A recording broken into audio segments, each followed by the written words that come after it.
La quantité de matière. Quels sont les prérequis pour cette leçon? Il faut savoir qu'un atome contient un noyau positif et un nuage d'électrons négatifs. Il faut aussi savoir qu'un atome est électriquement neutre, c'est-à-dire qu'il y a autant de protons dans le noyau qu'il y a d'électrons dans son nuage. Et enfin, il faut savoir qu'une molécule est constituée de plusieurs atomes. En complément de cette leçon, voici un lien d'une vidéo de votre livre. Il y aura des exercices d'application à la fin de la leçon. La quantité de matière. Vous allez devoir comprendre la constitution de la matière, savoir définir des espèces et des entités chimiques, et savoir dénombrer une quantité de matière. Voilà la problématique. Comment peut-on dénombrer les particules qui constituent la matière? Tout d'abord, en introduction. Depuis le début du XXe siècle, l'existence des atomes est confirmée. Ils ont même pu être visualisés dès les années 1950. À l'échelle microscopique, il faut considérer différents types de structures chimiques, constituées d'entités chimiques. À savoir, la structure atomique, constituée d'atomes, par exemple, que des atomes de fer dans un métal. La structure moléculaire, constituée de molécules, par exemple le sucre de cuisine appelé saccharose, dont voici la formule brute. Et enfin, la structure ionique, avec des ions positifs, appelés les cations, mais aussi des ions négatifs, appelés anions. Mais la masse petit m d'une entité chimique est en général de l'ordre de 10 puissance moins 26 kg, donc impossible d'utiliser une balance. On en compte des milliards de milliards dans le moindre échantillon de matière. Environ 30 millions de milliards de molécules, par exemple, d'eau dans 1 litre d'eau.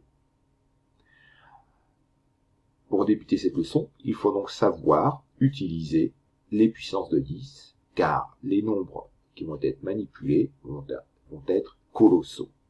Mettez sur pause le temps de faire cette petite application. Le million est exprimé par 10 puissance 6, le milliard par 10 puissance 9. Donc 30 millions de milliards de milliards. On additionne les exposants et on obtient au final 30 fois 10 puissance 24 entités. C'est pourquoi on raisonne à l'échelle macroscopique en termes d'espèces chimiques, qui est un ensemble constitué d'un très grand nombre d'une même entité. Grand 2. Une nouvelle unité de comptage pour la quantité de matière. C'est en 2018, à Versailles, que la Conférence générale des poids et des mesures a adopté une révision du système international des unités. Voici un petit tableau récapitulatif de toutes les unités qui sont utilisées dans toutes les formules de physique et de chimie, ainsi que leurs symboles. On connaît déjà la longueur, exprimée en mètres, la masse, exprimée en kilogrammes, le temps, en secondes, l'intensité du courant en ampères, la température en Kelvin, et ici, on voit la quantité de matière pour la chimie.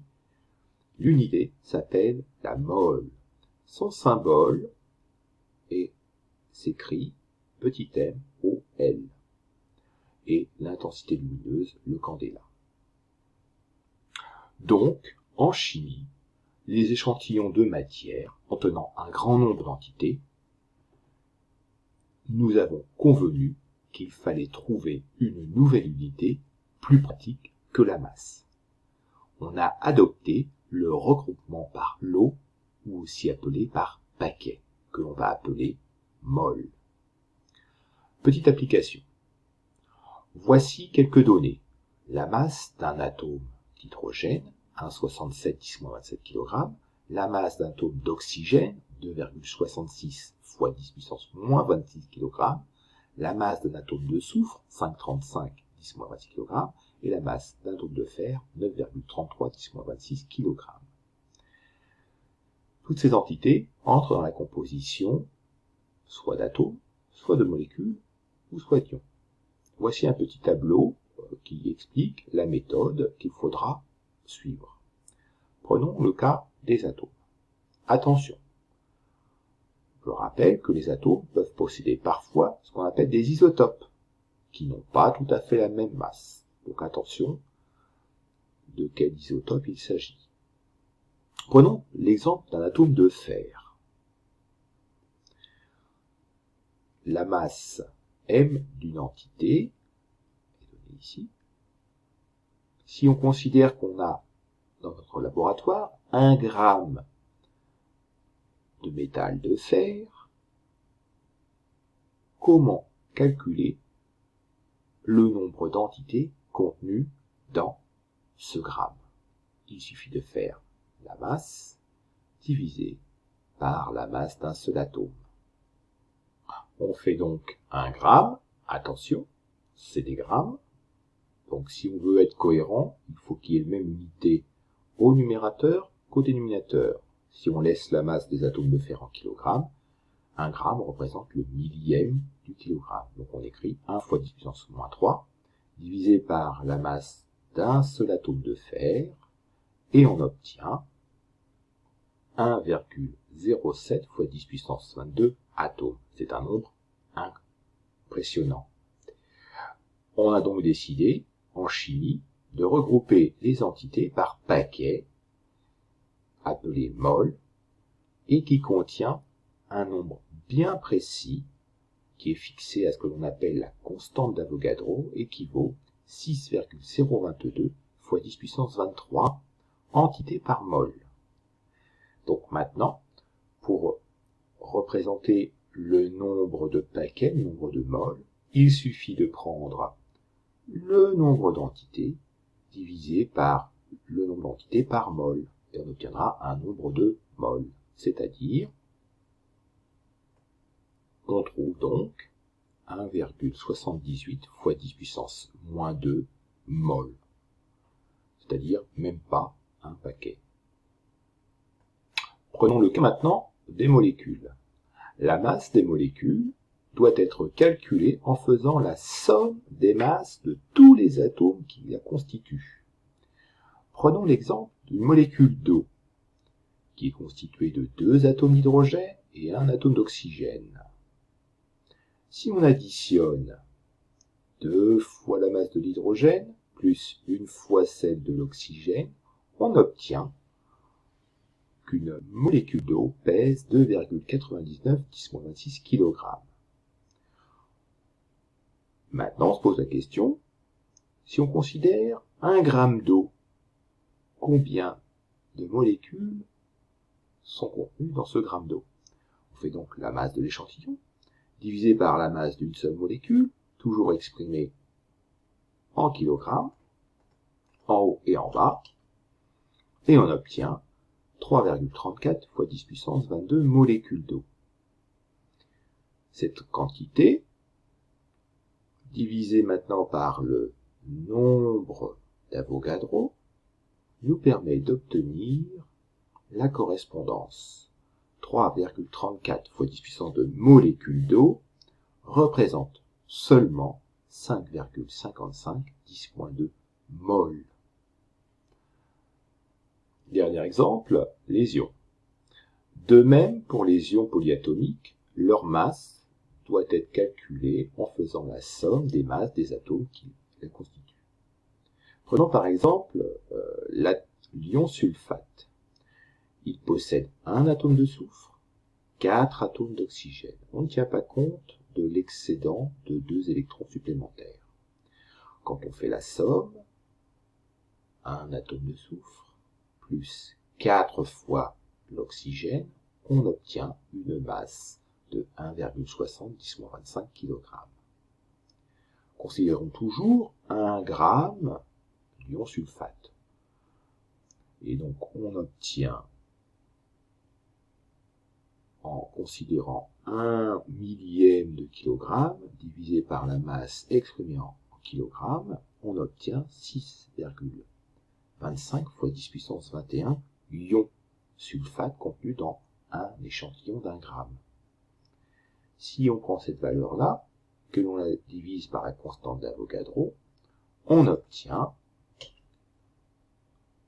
1,054 fois 10 puissance moins 2 mol d'ion sulfate. En conclusion, attention, N en majuscule représente un nombre d'entités et N en minuscule représente une quantité de matière exprimée en mol. Grand N sera toujours très élevé, des milliards de milliards, et il est beaucoup plus simple d'imaginer des paquets. En chimie, ces paquets s'appelleront donc des mols. Et la quantité de matière, notée par la lettre petit n, s'exprimera donc en mol, de symbole, attention, MOL. Chaque mol contient un nombre d'entités défini par la constante d'Avogadro. Cette valeur n'est pas à apprendre par cœur, elle sera toujours rappelée. Bien avoir compris que la masse des électrons étant négligeable devant la masse des atomes, ces masses d'électrons n'affecteront pas la masse de l'entité lorsqu'il s'agira d'un ion. Application numéro 1. Calculer la quantité de matière petit n correspondant à une masse d'échantillon de 10 g de sucre, sachant que le sucre est formé de molécules de saccharose dont la formule brute est C12H22O11. Les données. Rappel de la constante d'Avogadro. Les masses des atomes d'hydrogène, de carbone et d'oxygène sont données. Tout d'abord, il faut déterminer la masse d'une seule molécule de saccharose.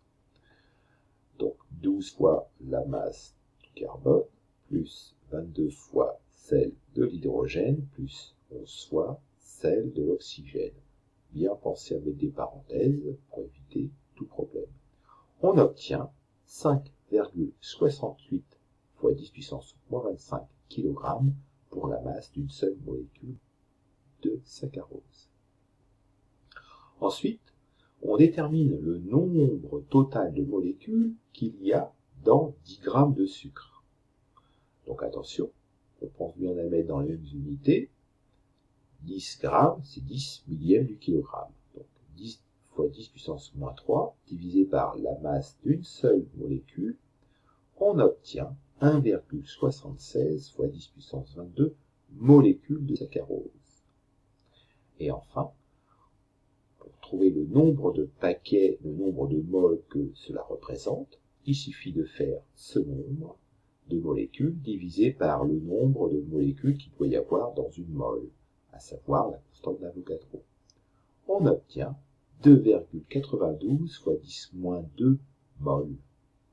En conclusion, une masse de 10 g de sucre représente une quantité de matière en saccharose de 2,92 fois 10 puissance moins 2 mol.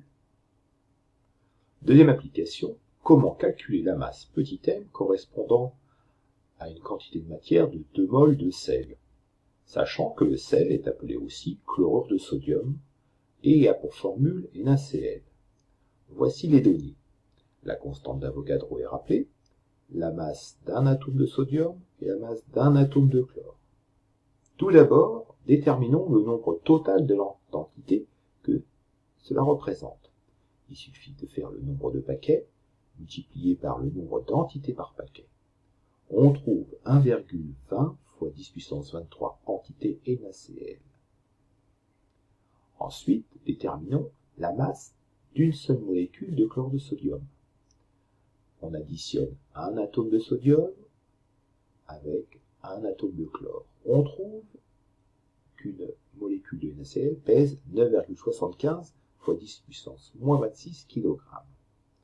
Et enfin, pour connaître la masse de cet échantillon, il suffit de faire le nombre d'entités multiplié par la masse d'une seule entité. Et on trouve 1,17 fois 10 puissance moins 2 kg, ce qui représente une masse de 11,7 g. En conclusion, une quantité de matière de 2 mol de sel représente, sur la balance, une masse de 11,7